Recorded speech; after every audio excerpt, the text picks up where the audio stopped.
We've got breaking news out of the NFL. The Dolphins are trading wide receiver Jaylen Waddle to the Broncos. That's been confirmed by our Jonathan Jones. In return, Miami will receive the 30th overall pick in this year's draft, along with a third and a fourth round pick. The Fins will also send a fourth rounder to Denver. Waddle has spent the first 5 years of his career in Miami. Last season, posted a team-high 64 catches for 910 yards and 6 touchdowns for the Dolphins. He'll now join a Broncos team that made it all the way to the AFC Championship game last season. And you look at that on paper right here, that trade, Jaylen Waddle, the big-time move over to Denver as Miami's maybe potential fire sale continues. We now bring in the man, the myth, the legend, B-Mac, to tap in on this trade. B-Mac, you hear this. What's your first and initial reaction seeing Jaylen Waddle head over to Denver?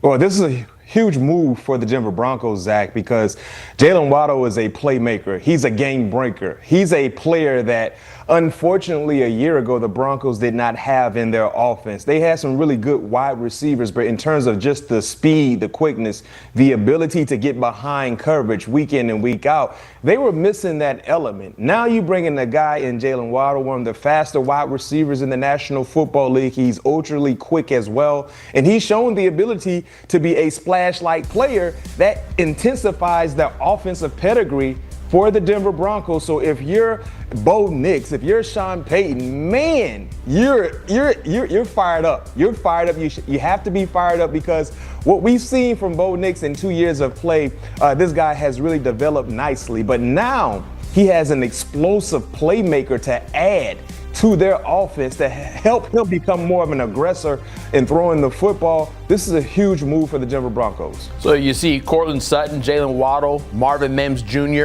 We'll figure out what happens to Lil Jordan Humphrey and Troy Franklin in that wideout room. What does this addition do for you in terms of where you might place Denver in the hierarchy of the AFC, knowing that they're coming off a championship run? I mean, I like Denver to be one of the top teams in the AFC in totality, not just the AFC West, but the AFC. And the reason why I feel that way is because I know we're going to highlight the most recent move with them acquiring Jaylen Waddle, but they still have one of the more dominant defenses in the National Football League in terms of putting pressure on opposing quarterbacks, sacking quarterbacks. They're one of the best to do it, not to mention having one of the best cornerbacks in the NFL in the secondary and Pat Surtain Jr. The secondary has been phenomenal as well. So they perform at a high level in every area on their defense, first, second, and third level. So let's start there. And then when you talk about the offense potentially being better, bringing back J.K. Dobbins. Remember before the injury, Zach, J.K. Dobbins was playing some really, really good football for the Denver Broncos. And when the injury happened, they lost a step in the running game. R.J. Harvey tried to provide a splash here and there, but it wasn't to the level of J.K. Dobbins. Now he's back in the uniform. He's healthy. And you just added a big-time playmaker and Jaylen Waddle to the offense. You have to like their chances. But I can say this, just in their neighborhood alone, their neighborhood is the AFC West. It's going to be a battle week in and week out. But in terms of their defense and some of the acquisitions they've already made, I like the Denver Broncos to potentially have a successful season once again like they did in 2025. And remember, that AFC Championship game, it wasn't Bo Nix. It was Jarrett Stidham. And they still battled the New England Patriots. Many feel like if Bo Nix played in that ball game, regardless of the weather conditions or not, many felt like Denver probably should have represented the AFC in this most recent Super Bowl there in Santa Clara. So I love the move. I think they will be one of the top teams in the AFC once again, no question. Let's hone in on Bo Nix for a second here. Looking at his numbers from a year ago, completed 63% of his passes, threw for just under 4,000 yards, 25 TDs, 11 interceptions. What does bringing in a receiver the caliber of Jaylen Waddle do for the potential of Bo Nix and what you might now expect from him next season? Two things in terms of increasing, right? You look at his average per throw. His rookie year was 6.7. A year ago, it went down to 6.4. That should increase when you talk about adding the 4.3 that Jaylen Waddle is in his ability as a pass catcher. So I expect to see Bo Nix probably getting that 7 range per throw, average per throw. And then you look at touchdowns, right? His rookie year, he threw 29. He went down in 2025 to 25. I expect to see Bo Nix get to that 30 touchdown 30 touchdown throwing type year for Bo Nix. I think he can get in that 30 range when you look at having a guy like Jaylen Waddle. And once again, being in year 3 in the National Football League under Sean Payton, he should be much more comfortable within the offense. But when you just have that playmaker that Jaylen Waddle is, he provides an element of fear because at any given time, if you're not careful, he can get behind you. And he also opens other things for some of the other pass catchers in their offense. Cortland Sutton, Pat Bryant, Troy Franklin, Evan Ingram. You got some other guys that can really do damage, knowing that they might have ideal matchups in their favor when you got to respect the speed element that Jaylen Waddle will provide. So those are the two areas I think that we will see improvement from Bo Nix. Adding a guy like Jaylen Waddle, you talk about his average per throw should increase, not to mention getting that 30 touchdown range in terms of touchdown throws for this upcoming season. Other part of this deal, we have to look over to Miami, and I'm curious what you think of what they might be trying to build right now.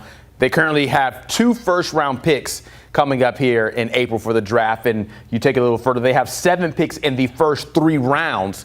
What is there to like about what Miami might be doing as you get rid of such a key cog of the team and others like they already have?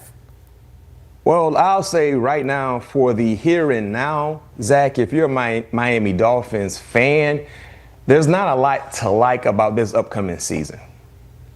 Let's just keep it real. You said earlier in our segment, this is a fire sale. Well, before you get to the fire sale, they are currently in the process of tearing it down right now to build it back up. So that's what they're doing now. They're tearing it down to build this structure back up, and it's going to take some time. So in 2026, there's not a lot to be optimistic about if you're a Miami Dolphins fan, because clearly you see this is a rebuild. And in the midst of rebuild, you're going to get beat up a lot, especially within your division. So now it's about the future, right? Getting through this season to get to the future terms.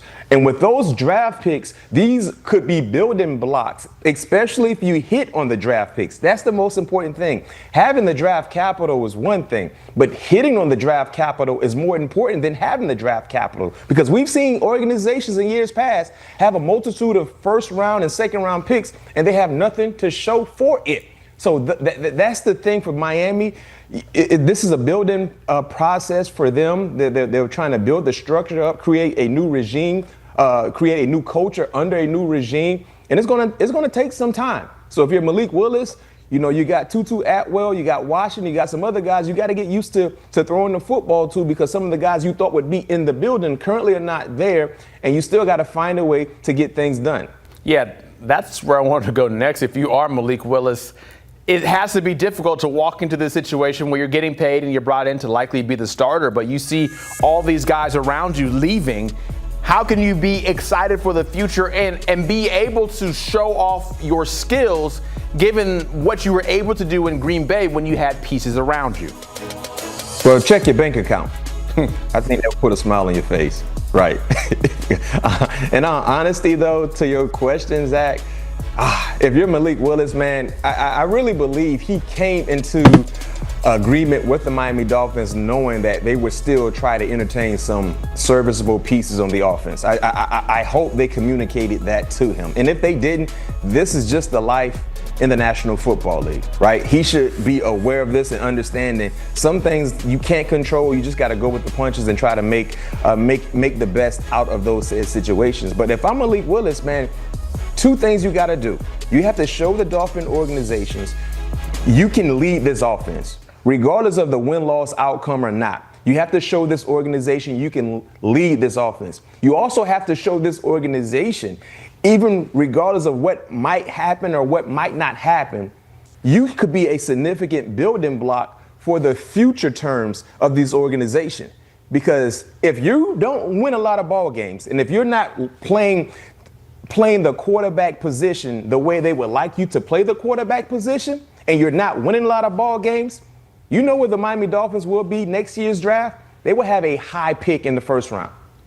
And if you're not aware of this potential quarterback class for 2027, many believe this would be one of the more talented quarterback class that we've seen in most recent NFL drafts. So if you're Malik Willis, we understand the expectations are not high at all. They're not even at the medium gauge. But you just can't play bad football. You cannot. You got to find a way to show flashes and sparks like, yo, Malik is a guy we can build around. Because if you don't win ball games this upcoming season, Zach, you will have a top pick, top 2, top 3, top 4, and anywhere in that area, especially if you're not playing the quarterback position to the level they would like to see you play, they potentially could draft their quarterback of the future.